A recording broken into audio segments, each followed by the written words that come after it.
Hello guys, urban ഇന്നോക്സ് developers കൊടൈക്കനാലിൽ ഒരു റിസോർട്ടിന് വേണ്ടി നിർമ്മിച്ച എ ഫ്രെയിം ഹോമാണിത്. 500 സ്ക്വയർ ഫീറ്റ് ഏരിയയിൽ നിർമ്മിച്ച ഈ എ ഫ്രെയിം ഹോം പൂർണ്ണമായും ഫാക്ടറിയിൽ നിർമ്മിച്ച് സൈറ്റിൽ കൊണ്ടുവന്ന് ഇൻസ്റ്റാൾ ചെയ്തതാണ്. ഇത് നിങ്ങൾക്ക് ഡിസ്മാൻഡിൽ ചെയ്ത് എങ്ങോട്ട് വേണമെങ്കിലും പിന്നീട് മാറ്റാവുന്നതാണ്. താഴെ ഒരു മാസ്റ്റർ ബെഡ്റൂമും മുകളിൽ 2 സിംഗിൾ ബെഡുമാണ് ഈ എ ഫ്രെയിം ഹോമിൽ പ്ലാൻ ചെയ്തിട്ടുള്ളത്. ഈ എ ഫ്രെയിം ഹോം മുഴുവനായും തെർമൽ ഇൻസുലേഷൻ ചെയ്തതാണ്. അതുകൊണ്ട് ചൂടോ തണുപ്പോ ഒരു പരിധിയിൽ കൂടുതൽ ഉള്ളിൽ എഫക്റ്റ് ചെയ്യില്ല. ഫൈബർ സിമെൻറ്റ് ബോർഡിന് മുകളിൽ ടൈൽ ലേയിങ് ചെയ്തുകൊണ്ടാണ് ഇതിൻ്റെ ഫ്ലോറിങ് ചെയ്തിട്ടുള്ളത്.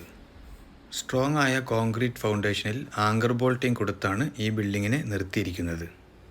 പൂർണ്ണമായും സ്ട്രക്ചറൽ ഡിസൈനിങ് ചെയ്ത ബിൽഡിംഗ് ആയതുകൊണ്ട് ഈ ബിൽഡിങ്ങിന് മറ്റു തരത്തിലുള്ള ഒരു ഇളക്കമോ ഷെയ്ക്കോ ഒന്നും ഉണ്ടാവില്ല.